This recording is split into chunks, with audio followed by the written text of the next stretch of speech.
আমরা অধ্যয়ন করছি শ্রীমদ্ ভাগবতম তৃতীয় স্কন্ধ তৃতীয় অধ্যায়। আমরা 20 নম্বর শ্লোকে কালকে আমরা ছিলাম। শ্লোক নম্বর 20 থেকে আজকে শুরু করব। স্নিগ্ধ স্মিতাবলোকেন বাচা পীयूषकल्पया চরিত্রেণ নবদ্যেন শ্রীনিকেতেন চাত্মনা। 21 নম্বরও একসাথে পড়ি, কারণ দুইটা শ্লোকের আলোচনা একসাথে। ইমম লোকম ইমম ইমম লোকম অমুম চৈব রময়ন সুতরাম যদুন রেমে ক্ষণদয়া দত্ত ক্ষণস্ত্রী ক্ষণ সৌহৃদ। এই দুইটি শ্লোকে বর্ণনা করা হচ্ছে যে কিভাবে ভগবান তার মহিষীদের সঙ্গে বা লক্ষ্মী দেবীর সঙ্গে নিবাস করেন এবং আনন্দ উপভোগ করে থাকেন। এই 20 এবং 21 এই দুইটা শ্লোকে। তো এখানে চারটা জিনিসের কথা বলা বলা হচ্ছে 20 নম্বর শ্লোকে। স্নিগ্ধ স্মিত অবলোকন, ভগবান তার স্নিগ্ধ অবলোকনের বা সহাস্য স্নিগ্ধ অবলোকনের দ্বারা বা দৃষ্টির দ্বারা। দুই, বাচা পীয়ূষ কল্পয়া, মধুর অমৃত তুল্য মধুর বাক্যের দ্বারা। চরিত্রেণ অনবদ্যেন, যাদের চরিত্র অনবদ্য, অনবদ্য মানে হচ্ছে নির্দোষ চরিত্র বা নিষ্কলুষ চরিত্র যাদের, এবং শ্রীনিকেতন চাত্মনা, যার লক্ষ্মী দেবী যার নিবাস স্থল স্বরূপ, লক্ষ্মী দেবীর নিবাস স্থল স্বরূপ ভগবান। তো এইগুলোর দ্বারা ভগবান তার লক্ষ্মী দেবীগণের সঙ্গে বা মহিষীগণের সঙ্গে ভগবান লীলা করে থাকেন বা আনন্দ অনুভব করে থাকেন, এবং ভগবান সেই তাদের সঙ্গে বিরাজ করেন। এখন এর আগের শ্লোক অর্থাৎ 19 নম্বর শ্লোকে বলা হচ্ছে যে ভগবান জড় বিষয়ের প্রতি সম্পূর্ণরূপে অনাসক্ত। কিন্তু এই শ্লোকে অর্থাৎ 20 নম্বর শ্লোকে এবং 21 নম্বর শ্লোকে দেখা যাচ্ছে যে ভগবান, মনে হচ্ছে, মনে হয় এরকম পড়ে মনে হয় যে ভগবান মনে হয় মহিষীদের প্রতি অত্যন্ত আসক্ত। তো এটা আসলে কিভাবে এই দুইটা বিপরীত তত্ত্ব বা সম্পূর্ণ বিপরীত ধর্মী কথা, যে এক জায়গায় বলা হচ্ছে তিনি অনাসক্ত, কোনো কারো প্রতি আসক্ত না, আবার আরেক জায়গায় বলা হচ্ছে এখানে তিনি মহিষীদের সঙ্গে লক্ষ্মী দেবীদের সঙ্গে বিহার করেন। কিভাবে এটা? তো বিশ্বনাথ চক্রবর্তী ঠাকুর বলছেন, মায়া শক্তি বিলাস এব তস্য অনাসক্তি, চিত শক্তি বিলাসে তস্য আসক্তি ইতি এব। অর্থাৎ ভগবান বহিরঙ্গা মায়া শক্তির বিলাসে ভগবানের অনাসক্তি, কিন্তু চিত শক্তির বিলাসে ভগবানের আসক্তি। অর্থাৎ জড়জাগতিক কোনো কিছুর প্রতি বা বহিরঙ্গা শক্তির দ্বারা যা কিছু পরিচালিত হয় সেই সমস্ত বিষয়ের প্রতি ভগবানের অনাসক্তি। কিন্তু লক্ষ্মী দেবী বা মহিষীরা তো ভগবানেরই চিৎ শক্তির অন্তর্গত, যোগমায়ার অন্তর্গত। তো সেই জন্য এই যোগমায়া বা অন্তরঙ্গা শক্তি যেহেতু ভগবানেরই শক্তি, তো এর প্রতি ভগবানের কোনো অনাসক্তি না আসক্তি, কারণ এটা ভগবানেরই শক্তি। তো ভগবান হচ্ছেন শক্তিমান, ওনার শক্তির সঙ্গে উনি বিহার করবেন না তো কে করবে? এই জন্য এটা ভগবানের দোষ, চরিত্রে দোষ আরোপ করা যায় যায় না। তো এটাই এই স্নিগ্ধ স্মিতাবলোকন এইসব দ্বারা বলা হচ্ছে। এখানে চারটি মাধুর্যের কথা আলোচনা করেছে। অবলোকন মানে দৃষ্টি, বচনভঙ্গি মানে কথা, তারপরে ভগবানের লীলা এবং ভগবানের রূপ। এই চারটি মাধুর্যের দ্বারা ভগবান ভক্তদের সঙ্গে ভাব বিনিময় করে থাকেন। এরপরে শ্লোকে, তো এই শ্লোকে অর্থাৎ এই 20 নম্বর শ্লোকে তাৎপর্য ছিল প্রভুপাদ এই প্রথমেই এই দুইটি তত্ত্ব বা এই যে দুইটা বিপরীত ধর্মী কথা, এর সমন্বয় বা সমাধান প্রভুপাদ দেখছেন যে এই দুইটি পরস্পর বিরোধী নয়। ভগবান শ্রীকৃষ্ণ নিকৃষ্ট প্রকৃতির বৈচিত্র্যের প্রতি অনাসক্ত, কিন্তু চিন্ময় প্রকৃতি বা অন্তরঙ্গা প্রকৃতিতে তিনি নিত্য আনন্দ উপভোগ করেন। যারা যারা মূর্খ, তারা বহিরঙ্গা বা অন্তরঙ্গা প্রকৃতির পার্থক্য বুঝতে পারে না। তাই ভগবানের স্নিগ্ধতা, তার স্মিত হাসি, চরিত্র এবং তার সঙ্গে সম্পর্কিত সবকিছু হচ্ছে অপ্রাকৃত, এটা জড় জাগতিক কিছু নয়। অন্তরঙ্গ শক্তির এই প্রকাশ বাস্তব, তার প্রতিবিম্ব যে জড়া প্রকৃতি তা ক্ষণস্থায়ী, এবং প্রকৃত জ্ঞানের মাধ্যমে সকলেরই তার প্রতি অনাসক্ত হওয়া উচিত। সকলেরই, আমাদেরও উচিত এই জড় প্রকৃতির সবকিছুর প্রতি অনাসক্ত হওয়া এবং চিন্ময় বস্তুর প্রতি বা অন্তরঙ্গ শক্তির অধীনে যে সমস্ত তত্ত্ব সেই সমস্ত তত্ত্বের প্রতি আসক্ত হওয়া। এবং ভগবান যে আহ আলটিমেটলি ভগবান যে অ্যাকচুয়ালি ওনার মহিষীদের প্রতিও আসক্ত না, তাও কিন্তু শ্রীমদ্ ভাগবতমে বলা হচ্ছে। শ্রীমদ্ ভাগবতমে বলা হচ্ছে কাবা সহিত বিরহম পুরুষোত্তমস্য প্রেমাবলোকরুচিরস্মিত বল্গুজল্পৈ তরিয়ম সমানমহরন মধুমানিনীনাম রোমোৎসবো মম যদঙ্ঘ্রিবিটঙ্কিতায়া। এখানে ভগবান মহিষীদের কামিনী বা মা রুক্মিণী আদি মহিষীদের সঙ্গে যে ওনার মধুর আহ সম্ভাষণ, তাদের সঙ্গে যে ওনার ভাবের বিনিময়, এই সম্বন্ধে বলা হচ্ছে। এবং বলা হচ্ছে সেই ভগবানের বিরহ কে সহ্য করতে পারে, ভগবানের বিরহ কে সহ্য করতে পারে।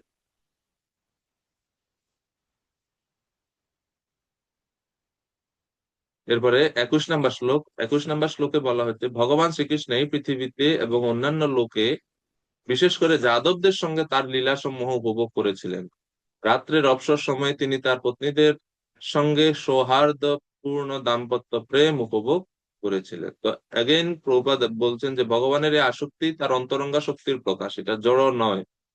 এবং প্রভুপাদ এই 21 নম্বর শ্লোকের তাৎপর্যে স্কন্দ পুরাণের উদ্ধৃতি উল্লেখ করে বলছেন যে ভগবানের যে মহিষীদের সঙ্গে লীলাবিলাস, এটা জড়জাগতিক স্ত্রী পুত্র স্বামী স্ত্রীর কাম ক্রীড়ার মতো কখনোই আমাদের মনে করা উচিত নয়। কেননা ভগবানের যারা মহিষীরা, তারা হচ্ছে তার চিৎ শক্তির প্রকাশ, স্বরূপভূত শক্তির বা চিৎ শক্তির অন্তর্গত। তো ভগবানের শক্তির সঙ্গে ভগবান লীলাবিলাস করতে পারেন, এতে দোষাবহ কিছু নয়। কিন্তু বিষয় আসক্ত মূর্খ মানুষেরা ভগবানের এই তত্ত্বটা না জানতে পারে ভগবানকে অবজ্ঞা করে। স্কন্দ পুরাণে কি বলা হচ্ছে? স্কন্দ পুরাণে প্রভাস খণ্ডে শিব এবং পার্বতী বা গৌরীর সঙ্গে যখন আলোচনা হচ্ছে, সেখানে বলা হচ্ছে যে ভগবানের অন্তরঙ্গা শক্তির প্রকাশের তত্ত্ব সেখানে ব্যাখ্যা করা হয়েছে। সেখানে উল্লেখ করা হয়েছে যে তিনি হংস পরমাত্মা এবং সমস্ত জীবের পালন কর্তা হওয়া সত্ত্বেও 16,000 গোপীদের সঙ্গে মিলিত হয়েছিলেন। এই 16,000 গোপী হচ্ছেন 16 প্রকার অন্তরঙ্গা প্রকৃতির প্রকাশ বা শক্তির প্রকাশ। এবং দশম স্কন্ধে সেই বিষয়ে বিস্তারিত ভাবে বিশ্লেষণ করা হবে। সেখানে বর্ণনা করা হয়েছে যে শ্রীকৃষ্ণ ঠিক চন্দ্রের মতো এবং তার অন্তরঙ্গা শক্তিরূপিণী গোপিকারা সেই চন্দ্রের চতুর্দিকে অবস্থিত তারকাবলীর মতো। তো এইভাবে কৃষ্ণ এবং ওনার গোপীদের সঙ্গে ভগবানের লীলাবিলাস, অপ্রাকৃত লীলাবিলাস বা মহিষীদের সঙ্গে ওনার দাম্পত্য জীবনের কথা, এটা আমরা তত্ত্বগত ভাবে এভাবে বুঝতে পারি যে এটা জড়জাগতিক কামক্রীড়া বা দাম্পত্য মতো নয়, এটা ভগবানের শক্তি সমূহের সঙ্গে অন্তরঙ্গা প্রকৃতির প্রকাশ এটা। এরপরে 22 নম্বর শ্লোকে এখন বলা হচ্ছে যে ভগবান এরপরে চিন্তা করলেন যে অবসর গ্রহণের কথা। এইভাবে ভগবান বহু বছর গৃহস্থ জীবনে প্রবৃত্ত ছিলেন। তারপর প্রপঞ্চে প্রকটিত গৃহস্থ সুলভ ক্ষণভঙ্গুর কাম ভোগের জীবন থেকে অবসর গ্রহণ করার বাসনা তার পূর্ণরূপে প্রকাশিত হয়েছিল। তো ভগবান নরলীলা করছেন, এজন্য ভগবান সবকিছু আচরণ করে করে দেখাচ্ছেন। তো এই গৃহস্থ জীবন যাপন, যেহেতু গৃহস্থ এটা একটা আশ্রম, তো সেই আশ্রমের আদর্শ স্থাপন করার জন্য ভগবান গৃহস্থর আশ্রমে অবস্থান করে তিনি আচরণ করে দেখিয়েছেন জনসাধারণের উপকারার্থে।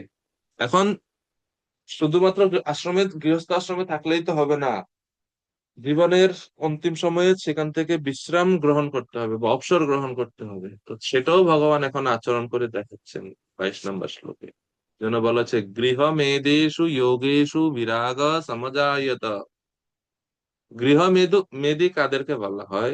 গৃহে মেধা অর্থাৎ বুদ্ধি হয় যাদের, সেই তাদেরকে বলা হয় গৃহ মেয়েটি, মানে যাদের মেধা বা বুদ্ধি শুধু ঘরের মধ্যে আটকে থাকে বা গৃহস্থালী বিষয়ে আটকে থাকে। পরমার্থ চিন্তায় যাদের মেধা যায় না, তারা হচ্ছে গৃহমেধী। তো এই জন্য এটা বলা হয়েছে যে ক্ষণভঙ্গুর কাম ভোগের জীবন, গৃহস্থ জীবন, সেখান থেকে তিনি অবসর গ্রহণ করার বাসনা করলেন। প্রবাদ লিখছেন যদিও ভগবান কখনো কোনো প্রকার জড়জাগতিক যৌন জীবনের প্রতি আসক্ত নন, তবুও সারা জগতের গুরু রূপে তিনি কিভাবে গৃহস্থ রূপে জীবনযাপন করতে হয় সেই শিক্ষা দেওয়ার জন্য বহু বছর ধরে গৃহস্থ আশ্রমে অবস্থিত ছিলেন। বিশ্বনাথ চক্রবর্তী ঠাকুর ব্যাখ্যা করছেন, সমজায়ত শব্দটির অর্থ হচ্ছে পূর্ণরূপে প্রদর্শিত। এই পৃথিবীতে তার সমস্ত কার্যকলাপের মাধ্যমে ভগবান তার অনাসক্তি প্রদর্শন করেছেন। আর আমরা জানি যে ভগবানের ষড় ঐশ্বর্যের মধ্যে একটা ঐশ্বর্য হচ্ছে বৈরাগ্য। ভগবান হচ্ছেন পূর্ণ বৈরাগ্য, তো অনাসক্তি দেখাচ্ছে। এখান থেকে প্রভুপাদ আমাদের শিক্ষা দিচ্ছেন যে সকলের কর্তব্য হচ্ছে যথাসময়ে স্বাভাবিকভাবে জড়জাগতিক জীবনের প্রতি অনাসক্ত হওয়া। গৃহস্থ জীবনের প্রতি ভগবানের অনাসক্তির অর্থ এই নয় যে তিনি তার নিত্য পার্ষদ ব্রজগোপিকাদের প্রতি অত্যন্ত বিরক্ত হয়েছিলেন, এটা না। প্রকৃতপক্ষে ভগবান তার প্রাপঞ্চিক লীলা সমাপন করার বাসনা করেছিলেন। আর আমাদেরকে শিক্ষা দিচ্ছেন যে আমরাও যেন নির্দিষ্ট সময় পরে গৃহস্থাশ্রম থেকে বা এই আশ্রমের বা আসক্তির জীবন থেকে ধীরে ধীরে নিজেদেরকে মুক্ত করতে পারি। ভগবান এর মানে এটা না যে ভগবান তার মহিষীদের প্রতি বা গোপীদের প্রতি অত্যন্ত বিরক্ত হতে হন, এরকম নয়। প্রপাদ ব্রহ্ম সংহিতার মন্ত্র উল্লেখ করছেন এখানে, লক্ষ্মী সহস্র শতসম্ভ্রম সেব্যমানম, এখানে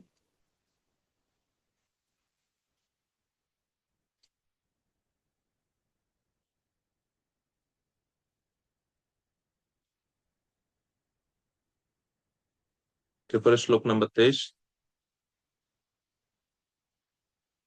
ভগবানের অপ্রাকৃত কার্যকলাপে প্রীতি স্থাপনের উপায় সম্বন্ধে এই 23 নম্বর শ্লোকে বর্ণনা করা হয়েছে যে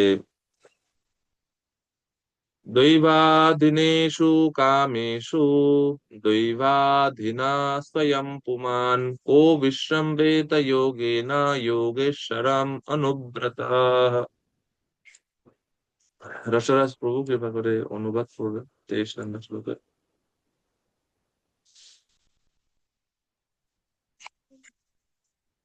হরে কৃষ্ণ প্রভু, দণ্ডবত প্রণাম।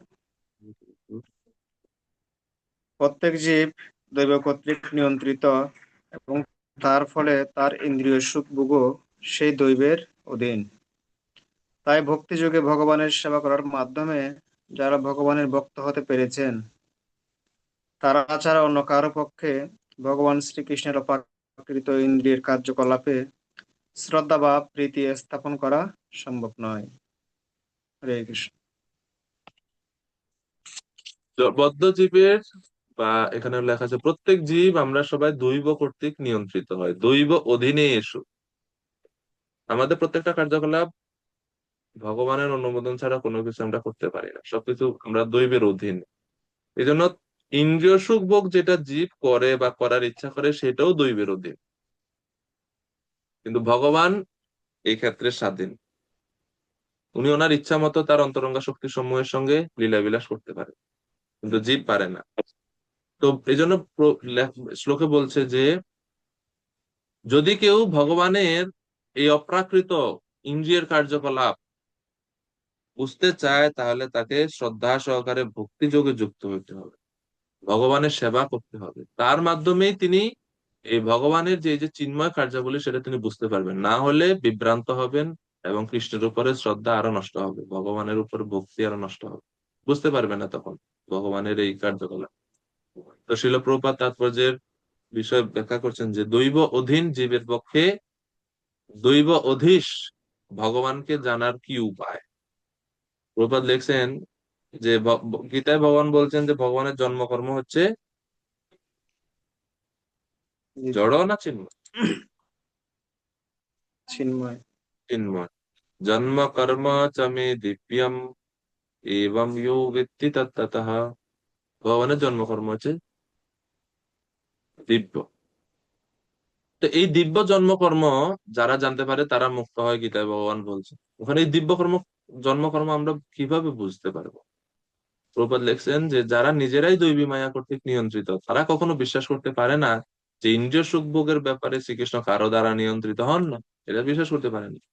তারা এটাও বুঝতে পারে না ভগবানের ইন্দ্রিয় সমূহ হচ্ছে অপ্রাকৃত।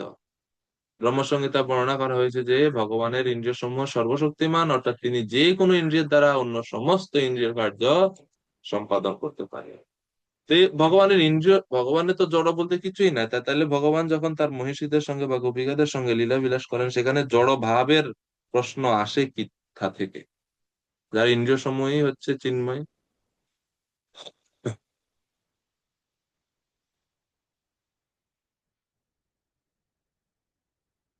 এরপরে 24 নম্বর শ্লোক থেকে 28 নম্বর শ্লোক পর্যন্ত এখন বর্ণনা করা হচ্ছে কিভাবে ভগবান, যেহেতু ভগবানের ইচ্ছা আসলো যে তিনি সংসার জীবন বা গৃহস্থ জীবন থেকে অবসর গ্রহণ করবেন, অর্থাৎ এখন তার বংশ অর্থাৎ যাদবগণ কিভাবে তারা আহ নিজেদের মধ্যে বিবাদে ধ্বংস হয়ে যায়, সেই বর্ণনা এখন শুরু করছেন। শ্লোক নাম্বার 24। पुर्यां कदाचित् क्रीडद्भिः यदु भोजकुमारकैः कोपिता मुनय शेपु भगवत मतकोविदः। যদু ও ভোজবংশীয় রাজকুমারেরা যখন নারদ মুনি আদি ঋষিদের অবজ্ঞা করেন, তাদের সঙ্গে পরিহাস করে, তখন নারদ মুনি অভিশাপ দিয়েছিলেন, এবং সেই অভিশাপে ভগবানের বংশ ধ্বংস হয়। তো সেই বর্ণনা এখন ধারাবাহিকভাবে এখানে বলা হচ্ছে। গীতিকা পাল মাতাজি অনুবাদ করুন 24-এর শ্লোক নাম্বার 24। প্রণাম প্রভু।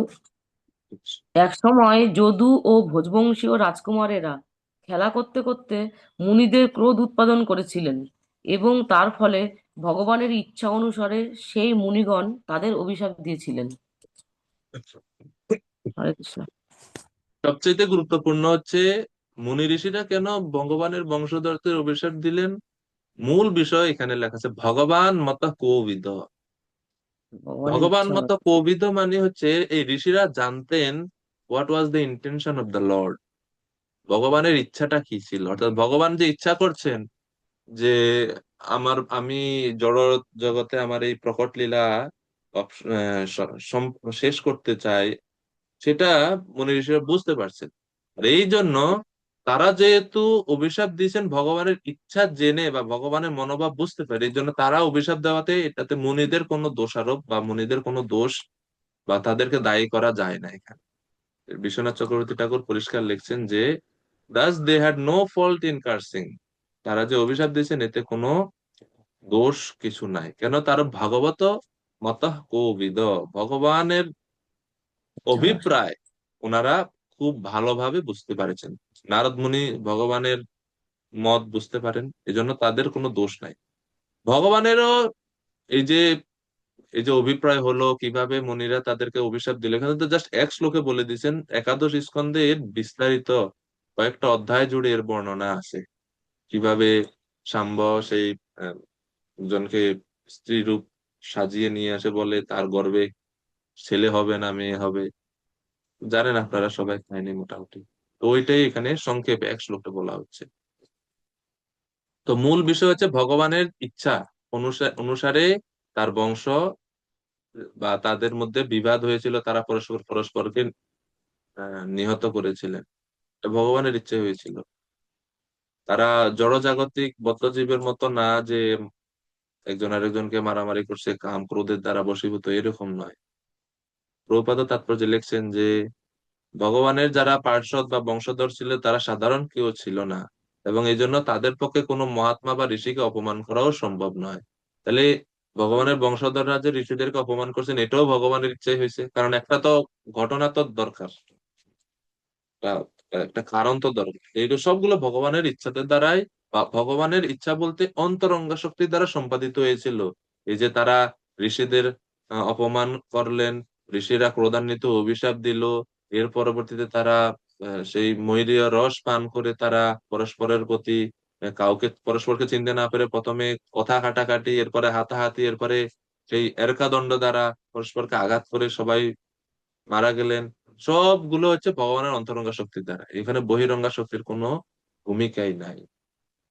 রসরাজ প্রভু। ও হরে কৃষ্ণ। হরে কৃষ্ণ। তো এখানে মানে মুনি বলতে মানে কাদেরকে বোঝানো হয়েছে ওটা যদি একটু বলতেন। নারদ মুনি আদি অনেকজন মুনি ঋষিরা ছিলেন সেইখানে। তো এর মধ্যে ওই ওনাদের সভাতে মানে মুনিদেরা এক জায়গায় বসেছে সভা করছিলেন, সেখানে গিয়ে এই ভগবান শ্রীকৃষ্ণের পুত্ররা পৌত্ররা তারা গিয়ে এই মানে এরকম উপহাস করেছেন তাদের। আচ্ছা। ঠিক আছে, এই জন্য শিল প্রভুপাদ বলছেন যে তবে ভগবানের এই লীলা, প্রত্যেক লীলা তো ভগবান আমাদের কিছু শিক্ষা দেওয়ার জন্য করে। এই লীলা থেকে ভগবান আমাদেরকে খুবই গুরুত্বপূর্ণ একটা শিক্ষা দিচ্ছেন, বা আমরা একটা শিক্ষা গ্রহণ করতে পারি, এটা যে বৈষ্ণব অপরাধ থেকে আমাদের খুব সাবধান থাকতে হবে। এমনকি কেউ যদি ভগবানের বংশধরও হয়, তারও এটা মনে করা যে আমি তো ভগবানের বংশধর, আমি যারে তারে কিছু যে কিছু বলতে পারি না। বৈষ্ণব অপরাধ থেকে খুব সাবধান থাকতে হবে। এমনকি ভগবানের বংশধর বংশ পর্যন্ত ধ্বংস হয়ে যেতে পারে ঋষিদের ক্রোধে বা ভক্তদের বৈষ্ণবদের অভিশাপ পেলে। তো এটা খুব গুরুত্বপূর্ণ, তাই সবসময় অত্যন্ত সাবধান থাকা উচিত যে ভগবানের ভক্তের চরণে যাতে কোনো রকম অপরাধ না হয়। খুব সাবধান থাকতে হবে আমাদের। তা মূল যে বিষয় যে যদু বংশের অন্তর্ধান, এটা হচ্ছে ভগবানের চিন্ময় লীলা। এটা ভগবান করেছেন আমাদেরকে শিক্ষা দেওয়ার জন্য, আমরা যেন বৈষ্ণব অপরাধ থেকে নিজেদেরকে দূরে রাখি। আর 2 নাম্বার শিক্ষা, আমরা যেন ভক্তরা ভক্তরা নিজেদের মধ্যে কলহ না করি। এর থেকে বহুত বড় বিপদ সমুপস্থিত হতে পারে। ঠিক আছে, এই 2টা জিনিস খুব গুরুত্বপূর্ণ। শ্লোক নাম্বার 25। এরপরে কি হলো? তো যখন অভিশাপ দিলেন এরপরে কি হলো? এটা যে অপরাধ মানে যখন এই অভিশাপ হলো বা উপহাস করলেন, তার কয়েক মাস পরে এই ঘটনা ঘটে। 25 নাম্বার শ্লোকে যেটা বলা হচ্ছে, নন্দরানী মাতাজি অনুবাদ করুন কৃপা করে 25 নাম্বার শ্লোকের অনুবাদ। হরে কৃষ্ণ, প্রণাম। সেখানে গিয়ে তারা সকলে স্নান করেছিলেন এবং সেই তীর্থের জল দিয়ে পূর্বপুরুষ দেবতা ও ঋষিদের সন্তুষ্টি বিধানের জন্য তর্পণ করেছিলেন। তারপর তারা রাজকীয়ভাবে ব্রাহ্মণদের বহু গাভী দান করেছিলেন। হরে কৃষ্ণ, প্রণাম। তো লেখেন শ্লোকে দেখেন লেখা আছে ততঃ, ততঃ মানে হচ্ছে তারপর। তো তারপর বলতে ততঃ কতিপয়ই মাসই, মানে কয়েক মাস পর এই যে ব্রাহ্মণরা অভিশাপ দিল বা ওরা ব্রাহ্মণদের উপাস করছে, তার কয়েক মাস পরে একদিন, কয়েক মাস পরে ভগবান শ্রীকৃষ্ণ কৃষ্ণের দ্বারা বিমোহিত হয়ে, দেখেন এখানেও লেখা আছে দেব বিমোহিতা।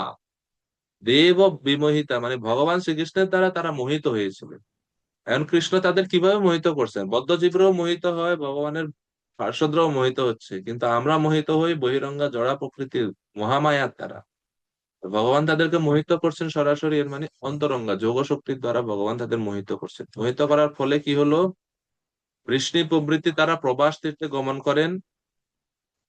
এবং যেহেতু এখন প্রশ্ন হতে পারে যে ঠিক আছে, ভগবানের নিত্য পার্ষদদেরকে তো ভগবান সরাসরি পাঠাই দিতে পারেন ওনার ধামে, এই এত অভিনয় করার কি দরকার? আচার্যরা খুব গুরুত্বপূর্ণ এখানে কমেন্ট করছেন যে যারা ভগবানের নিত্য ভূত বা নিত্য পার্ষদ, তারা দ্বারকাতে থেকে সরাসরি ভগবানের ধামে সবার অলক্ষ্যে চলে গেছে। তাহলে প্রবাস ক্ষেত্রে কারা মারামারি করছে?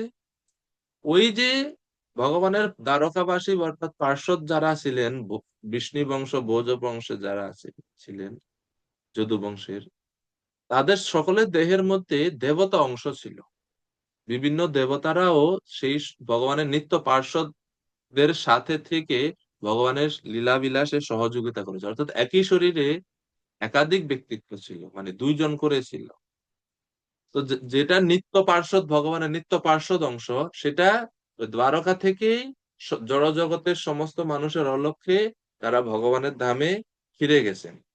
আর যারা দেবতা অংশটা ছিল ওই দেহে, সেই দেবতা অংশ অর্থাৎ সেই দেবতারা আসছেন এখানে প্রবাস ক্ষেত্রে, এবং তারা পরস্পরের মারামারি করে। এইখান থেকেও আরেকটা সমাধান আমরা পাই যে ভগবানের পার্ষদরা নিজেদের মধ্যে মারামারিটা করতে পারেন না। আর দেখুন দেবতাদের দ্বারা কেন করিয়েছিলেন, কারণ দেবতারা তো স্বর্গ থেকে আসছে, তাদের স্বর্গে যেতে ফিরে যেতে হবে। তো প্রবাস তীর্থে তারা এইভাবে পরস্পরের ঝগড়া করে মারামারি করে তারা সবাই এখান থেকে সরাসরি স্বর্গে চলে গেছে। তো এই হচ্ছে এই ভগবানের যে বংশের নিধনের মূল তাৎপর্য। আচার্যরা এইভাবে ব্যাখ্যা করছে, দেব মোহিতা, অর্থাৎ যারা দেবগণ তারা মোহিত হয়েছিলেন। দেব মোহিত শব্দের দুইটা অর্থ। এক হচ্ছে ভগবান শ্রীকৃষ্ণ তার বংশধরদের মোহিত করেছিলেন, আর বিশ্বনাথ চক্রবর্তী ঠাকুর আরেকটা ব্যাখ্যা করছেন, দেব মোহিত মানে হচ্ছে ভগবানের ওই শক্তির দ্বারা দেবতারা মোহিত হয়েছিল, ভগবানের যারা নিত্য পার্ষদ তারা মোহিত হননি, তারা এর আগেই সবার অলক্ষ্যে তারা ভগবানের কাছে চলে গেছে। তো এই জন্য দেব মোহিত শব্দের এই দুইটা অর্থ দ্বারা আমরা বুঝতে পারি। মাতাজি বলুন। প্রণাম প্রভুজি। আমি বলতে থেকে 26 নম্বরের অনুবাদটা করে নিয়েছি। পড়া হয়ে গেছে, 26টা পড়েছি আমি, তো ও আচ্ছা, 25টা পড়ার ছিল। সরি প্রভুজি। আচ্ছা ঠিক আছে, অসুবিধা নাই, 25 26 একসাথে আমি পড়বো। ঠিক আছে, সমস্যা নেই। ঠিক আছে, হরে যাই হোক, কৃষ্ণ। তো আম এই জন্য এখানে 25 নম্বরে এই জন্য আরো বলা হচ্ছে যে দেব মোহিতা, অর্থাৎ দেবতা যারা তারা মোহিত হয়েছিলেন। অর্থাৎ ভগবানের লীলাতে যে দেবতাগণ যদুগণের অংশের মধ্যে প্রবেশ করেছিলেন, শ্রীকৃষ্ণের ইচ্ছায় তারাই প্রবাসে গমন করে মদিরামত্ত হয়ে তারপরে তারা স্বর্গ আদি তাদের নিজ নিজ ধামে তারা গমন করেন। শ্রীকৃষ্ণের যারা নিত্য সিদ্ধ পরিকরগণ, তারা শ্রীকৃষ্ণের সাথে দ্বারকাতে তারা অপ্রকট নিত্য লীলায় বিরাজমান করেছিলেন, ভগবানের ধামে তারা ফিরে গেছিলেন। এটা হচ্ছে মূল বিষয়। 25 নম্বরের জন্য বলছে যে তারা ছিলেন ভগবানের নিত্য ভক্ত এবং তারা দ্বারকাতেই ছিলেন। 26 নম্বর, তো প্রবাস তীর্থে তারা সেখানে গিয়ে স্নান করলেও, জল দিল পূর্বপুরুষদের উদ্দেশ্যে, দেবতা তর্পণাদি করলো, ব্রাহ্মণদের সন্তুষ্টি বিধান করলো, এরপরে তারা ব্রাহ্মণদের বহু গাভীও দান করেছিল। তো 26 নম্বর শ্লোকে এসে প্রভুপাদ ব্যাখ্যা করছেন যে ভগবানের ভক্তদের মধ্যে কিছু স্তর আছে, দুইটা স্তর মুখ্যত, নিত্য সিদ্ধ এবং সাধন সিদ্ধ। যারা নিত্য সিদ্ধ, ভগবানের ইচ্ছা অনুসারে তারা এই জগতে আসেন যান, তারা কখনো জড় বন্ধনের দ্বারা আবদ্ধ হন না, নিত্য সিদ্ধ। নিত্য সিদ্ধ ভক্তেরা আবার মিশ্র এবং শুদ্ধ দুই ভাগে, সরি, সাধন সিদ্ধ, সাধন সিদ্ধ ভক্তদের বদ্ধজীবদের মধ্যে থেকে মনোনয়ন করা হয়। যারা সাধন সিদ্ধ, বদ্ধজীবদের মধ্যে সাধন সিদ্ধ হয়, মানে বদ্ধজীবের কেউ সাধনা করে এই সাধন সিদ্ধ স্তর লাভ করতে পারে। সাধন সিদ্ধ ভক্তদের মধ্যে আবার দুইটা আছে, একটা হচ্ছে মিশ্র আর একটা হচ্ছে শুদ্ধ। মিশ্র ভক্তরা কখনো কখনো সকাম কর্মে উৎসাহশীল হন, অথবা মনোধর্ম প্রসূত জ্ঞানের প্রতি আসক্ত হন। অর্থাৎ হয় কর্মযোগের প্রতি বা জ্ঞান যোগের প্রতি তারা আসক্ত হতে পারে, যারা মিশ্র। কিন্তু যারা শুদ্ধ ভক্ত তারা সমস্ত মিশ্রণ থেকে মুক্ত, তারা সর্ব অবস্থাতে ভগবানের সেবায় মগ্ন থাকে। ভগবানের শুদ্ধ ভক্তে কখনো ভগবানের সেবা ত্যাগ করে তীর্থ ভ্রমণে উৎসাহী হন না। ভগবানের শুদ্ধ ভক্তরা কখনো ভগবানের সেবা ছেড়ে তীর্থ ভ্রমণে যায় না। নরোত্তম দাস ঠাকুর লিখছেন, তীর্থযাত্রা পরিশ্রম কেবল মনের ভ্রম, সর্বসিদ্ধি গোবিন্দচরণ। এভাবে প্রভুপাদ ব্যাখ্যা করছেন বিভিন্ন স্তরের ভক্তদের মধ্যে।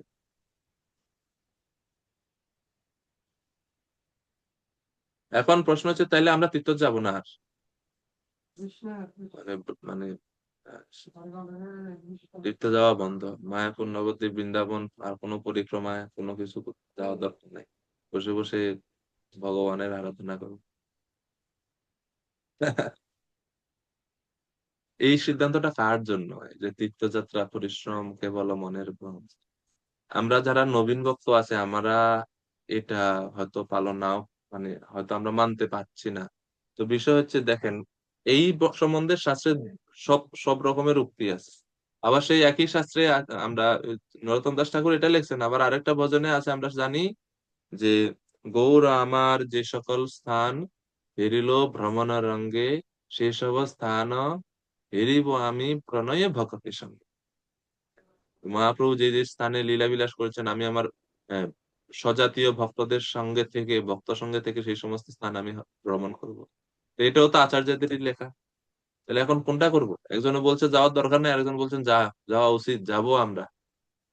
তো তীর্থ ভ্রমণ করার দরকার হয় না বা তীর্থ ভ্রমণের প্রয়োজনীয়তা নাই, তার জন্য সেই শ্রেণীর ভক্তদের জন্য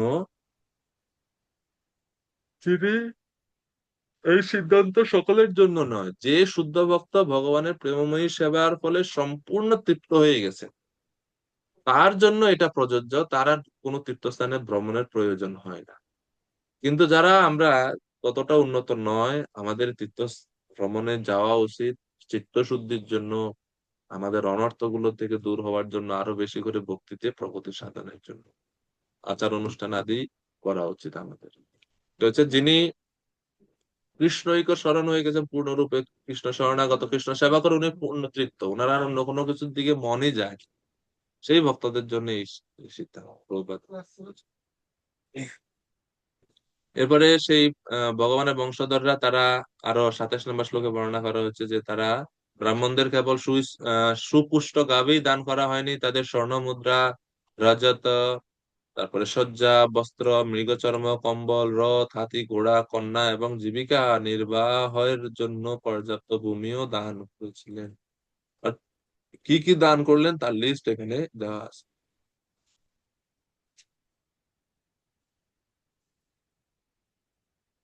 কৃষ্ণ।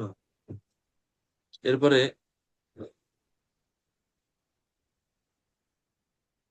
তো প্রভাত বলছেন যে কেন ব্রাহ্মণদেরকে আগে এরকম দান করা হতো, কারণ ব্রাহ্মণরা তারা আয়ের জন্য কোনো ব্যবসা বাণিজ্য কিছু করতেন না, তারা পরমার্থ নিয়ে সবসময় ব্যস্ত থাকতেন।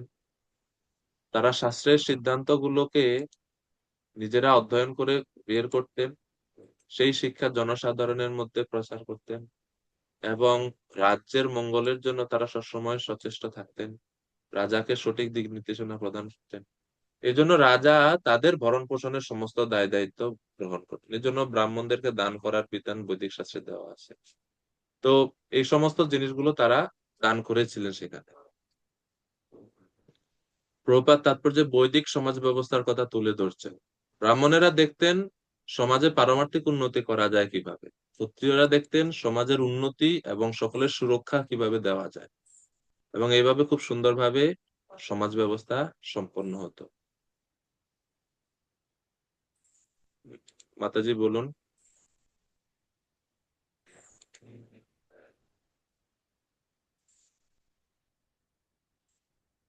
শ্রীকৃষ্ণ, প্রণাম প্রভু। হরে কৃষ্ণ। এখানে অনেক কিছু দান করা হচ্ছে, কিন্তু কন্যা কেন দান করা হতো এটা একটু জানতে চাই। কন্যা কেন এইটার দান মানে, করা হতো? হ্যাঁ, তার উদ্দেশ্য কি? কন্যা দান করা হয়তো হয়তো সেবার জন্য, ব্রাহ্মণরা তো ব্রাহ্মণ গৃহে সেবা আদি করার জন্য দান করা হতে পারে, আমার ঠিক জানা নেই, এরকম হতে পারে হয়তো। আসলে সেবা হম, সেবা সহযোগিতা করার জন্য ব্রাহ্মণরা বিভিন্ন যাগযজ্ঞ করেন, বিভিন্ন বিধিবিধান, তো সেই জন্য সেবার জন্য হয়তো দেওয়া হতে পারে। প্রপাত এই না, বিষয়ে আগের কিছু। আগের দিনে এটা দেখি অনেক জায়গায় অনেক প্রচলিত ছিল যে একটা মেয়েকে একটা জিনিসের মতো দান করা হতো। না না, এখানে ওইরকম দৃষ্টিভঙ্গি থেকে দেওয়া হয় না, বৈদিক দৃষ্টি এটা আগে বলতে, এটা আগে বলতে এই বৈদিক সমাজ ব্যবস্থা এরকম ছিল না যে বস্তুর মতন দান করে দিচ্ছে, এরকম না। বৈদিক যুগে মাতাজিদের সম্মান, তাদের সুরক্ষার বন্দোবস্ত খুব ভালো ছিল। এটা হয়তো যে ক্ষত্রিয়দের এটা দশম স্কন্ধে বর্ণনা আছে যে যখন কোনো ক্ষত্রিয় রাজার সঙ্গে কোনো মানে কোনো রাজার মেয়ের বিয়ে হতো, তখন সেই আহ, মেয়ের সঙ্গে আরো অনেক সেবিকাদেরকে দেওয়া হতো। তো এটা হচ্ছে ক্ষত্রিয়দের রীতি, দেওয়া হয়তো কেন এমন না যে তাদেরকে বিক্রি করে দিচ্ছে, এরকম মনোভাব না। মনোভাবটা ছিল এটা যে ওই রাজকন্যার সঙ্গে দেওয়া হয়তো যেন রাজকন্যার বিভিন্ন সেবাতে তারা সহযোগিতা করে। আর আরেকটা মনোভাব হচ্ছে যে অনেক সময় কি হয়, কোনো দেশে যদি আহ, পুরুষ থেকে কন্যার সংখ্যা যখন যদি অধিক হয়, তখন সেই অধিক সংখ্যক কন্যাদের বা দের সুরক্ষার জন্য কি ব্যবস্থা নিবেন, সেই জন্য রাজার অধীনে তাদেরকে রাখা হতো, রাজা তাদের সুরক্ষা দিতেন, তারা অরক্ষিত আর থাকতে না। ওই রকম ব্যবস্থা ছিল আর কি একটা সময়। তো কিন্তু এখানে ব্রাহ্মণদেরকে দান করা হচ্ছে বলতে হয়তো তাদের তাদের সেবা করার জন্য বা তাদের এই যে যাগযজ্ঞ ইত্যাদি কাজে হয়তো বা গৃহস্থলী কোনো কাজে সেবার উদ্দেশ্যে হয়তো দান করা হয়েছে। এটা 28 নম্বর শ্লোক। তারপর তারা সেই সমস্ত ব্রাহ্মণদের ভগবানকে নিবেদিত অত্যন্ত সুস্বাদু খাদ্যদ্রব্য নিবেদন করে মস্তক দ্বারা ভূমি স্পর্শ করে তাদের প্রণাম করেছিলেন। সেই সমস্ত যাদবেরা গাভী এবং ব্রাহ্মণদের রক্ষা করার মাধ্যমে পরিপূর্ণ আদর্শ জীবন যাপন করেছিল। তো তাদের আদর্শ জীবন যাপনের কথা এখন পর্যন্ত বলা আছে। প্রভুপাদ লিখছেন, প্রভাস তীর্থে যদু বংশীয়রা যেভাবে আচরণ করেছিলেন তা ছিল অত্যন্ত উন্নত সংস্কৃতি সম্পন্ন এবং মানব জীবনের পূর্ণতার আদর্শ। মানব জীবনের পূর্ণতা লাভ হয় তিনটি আদর্শ অনুসরণ করার ফলে। খুব গুরুত্বপূর্ণ: গো রক্ষা, ব্রাহ্মণ্য সংস্কৃতির পালন এবং ভগবানের শুদ্ধ ভক্ত হওয়া। এবং এই তিনটার মধ্যে সবচাইতে শ্রেষ্ঠ হচ্ছে সবকিছুর মূল। ভগবানের শুদ্ধ ভক্ত না হলে মানব জীবনে পূর্ণতা সাধিত হয় না। আর তারা এমন খাদ্যদ্রব্য ব্রাহ্মণদের নিবেদন করছেন যেটা ভগবানকে নিবেদন করা হয়েছে পূর্বে, অর্থাৎ প্রসাদ। প্রভুপাদ লিখছেন, বৈষ্ণবেরা ভগবানকে নিবেদন না করে কখনো কিছু গ্রহণ করেন না।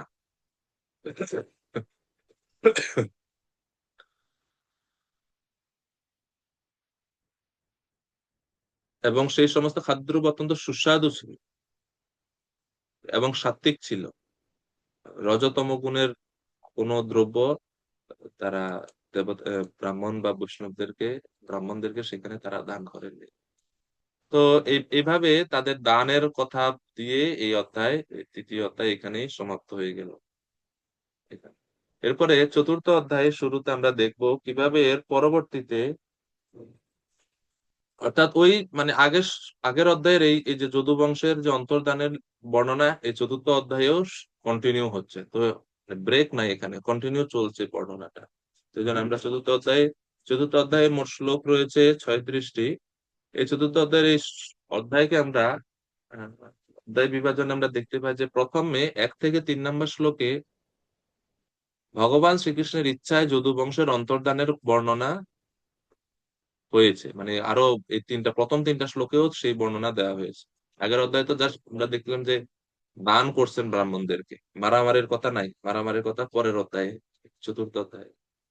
মানে তারা যে পরস্পরের মধ্যে বিবাদ হয়েছিল তা চতুর্থ অধ্যায়ে আছে, প্রথম 3টি শ্লোকে। এরপরে 4 থেকে 13 নম্বর শ্লোকে উদ্ধব এবং মৈত্রেয় ঋষির সাথে শ্রীকৃষ্ণের মিলনের কথা বলা হয়েছে।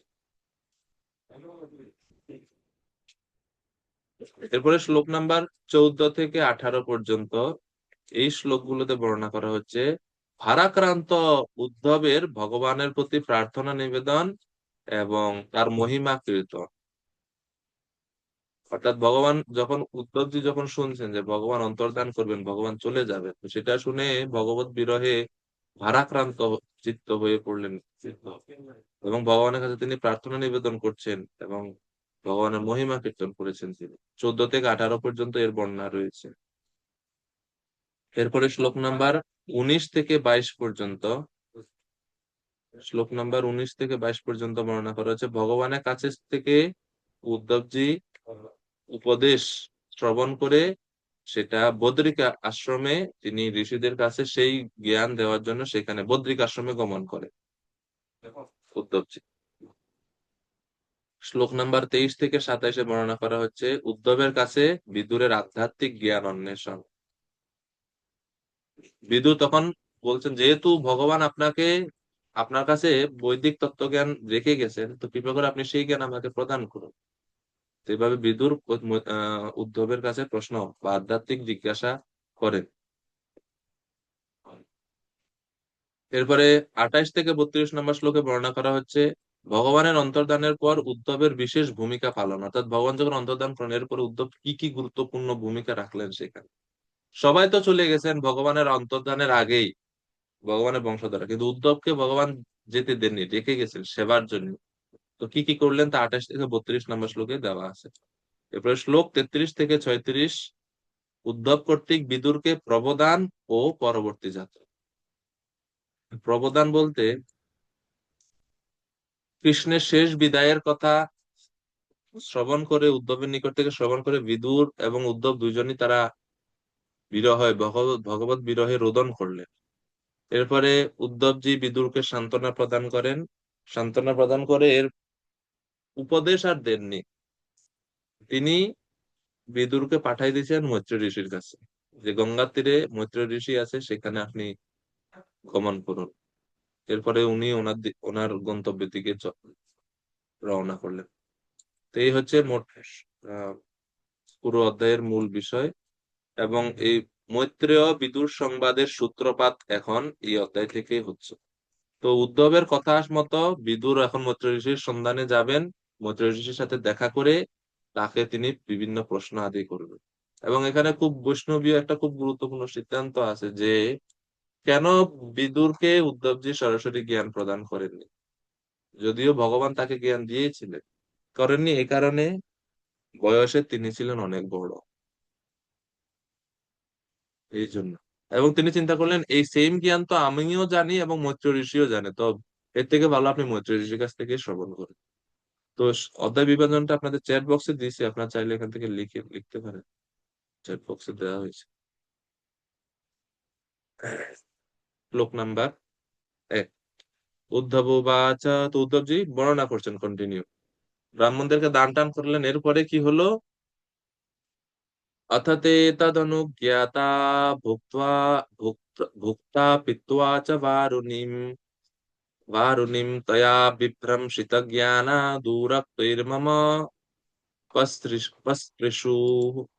ব্রজধাম প্রভু অনুবাদ করবেন কি করে? হরে কৃষ্ণ প্রভু, দণ্ডবত প্রণাম। উদ্ধব বললেন, তারপর সকলে বৃষ্ণি এবং ভুজবংশীয়গণ সেই ব্রাহ্মণদের অনুমতিক্রমে ভোজন সমাপন করে মদিরা পান করেছিলেন। তার ফলে তারা সকলে হতজ্ঞান হয়ে উন্মত্তের মতো পরস্পরের প্রতি কটূক্তি প্রয়োগ করে পরস্পরের মর্মস্পর্শ করছিলেন। হরে কৃষ্ণ। তো গুরুত্বপূর্ণ বিষয় এই শ্লোকে, অর্থাৎ এরপরে কি হলো? তারপরে তারা সকলে তদ অনুজ্ঞাতা, তদ অনুজ্ঞাতা বিশ্বনাথ চক্রবর্তী ঠাকুর বলছেন, তদ অনুজ্ঞাতা মানে সেই ব্রাহ্মণের অনুমোদন, অনুমতিক্রমে, অথবা তদ অনুজ্ঞাতার আরেক অর্থ হচ্ছে কৃষ্ণের আজ্ঞা তারা লাভ করেছিলেন। তদ অনুজ্ঞাতা, উইথ দ্য লর্ডস পারমিশন, ভগবানের অনুমতি নিয়ে কি হলো? যদু এবং অন্যান্য যারা, তারা তাদের ভোজন সমাপন করে মদিরা পান করলেন। এই মদিরা আবার খুব সাবধানতার সহিত বোঝা উচিত, এই মদিরা বলতে ওই সুরাপান, মানে যেটা মদ খায় ওইটা না। প্রভুপাদ লিখছেন,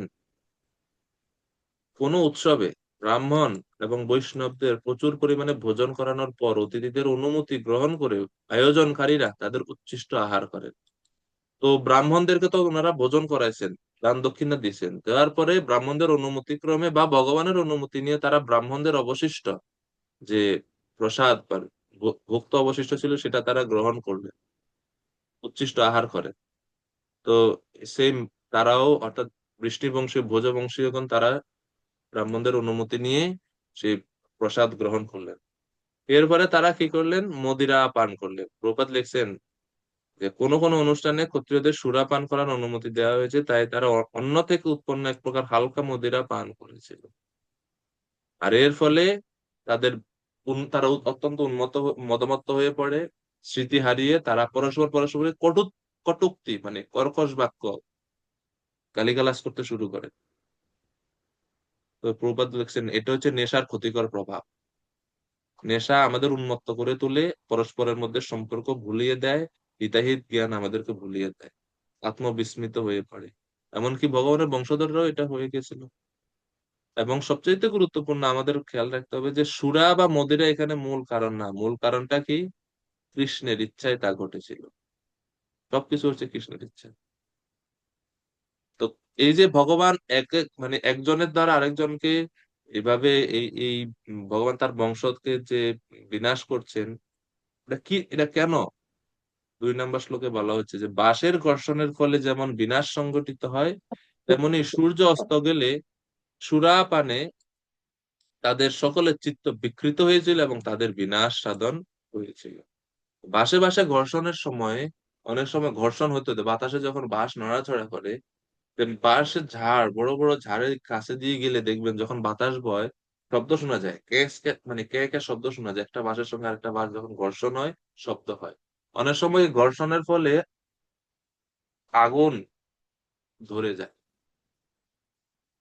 সেই আগুনের দ্বারা কি হয়, সেই বাঁশ ঝাড় নিজেই পুড়ে ছাই হয়ে যায়। তো বাঁশ থেকেই উৎপন্ন, আগুনের দ্বারা বাঁশ পুড়ে ছাই হয়ে যায়। তেমনি ভগবান এক জীবের দ্বারা আরেক জীবকে বিনাশ করেন, এটা হচ্ছে ভগবানের লীলা, ভগবানের ইচ্ছার ফলে এটা হয়েছিল।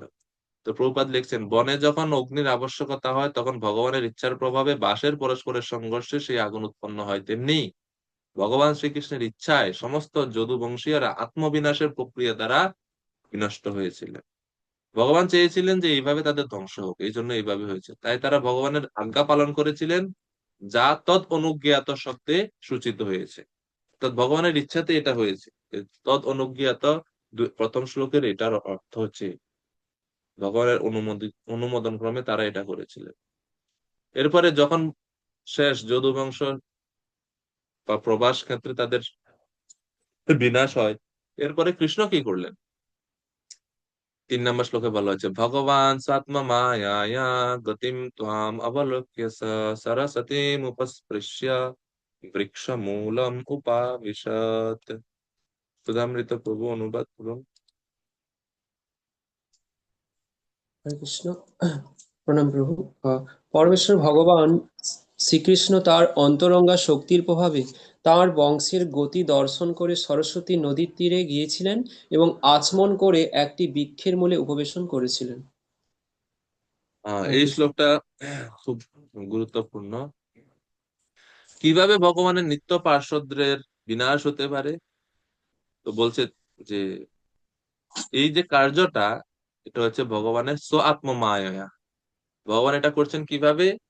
বহিরঙ্গ মায়া না, আত্মমায়ার দ্বারা ভগবান এটা করেছেন। তো ভগবান স্ব আত্মমায়া গতিম তম অবলোক্য ভগবান তার এই আত্মমায়ার কার্য বসে বসে অবলোকন করছেন, দেখছেন যে বাবা।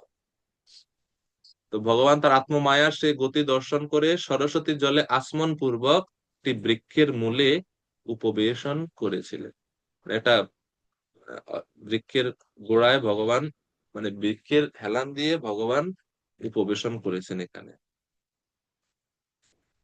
বাৎসল্য রস সমুদ্র ভগবান শ্রীকৃষ্ণ পূর্বে পুত্র পৌত্রদের প্রীতিপূর্বক লালন পালন করেন।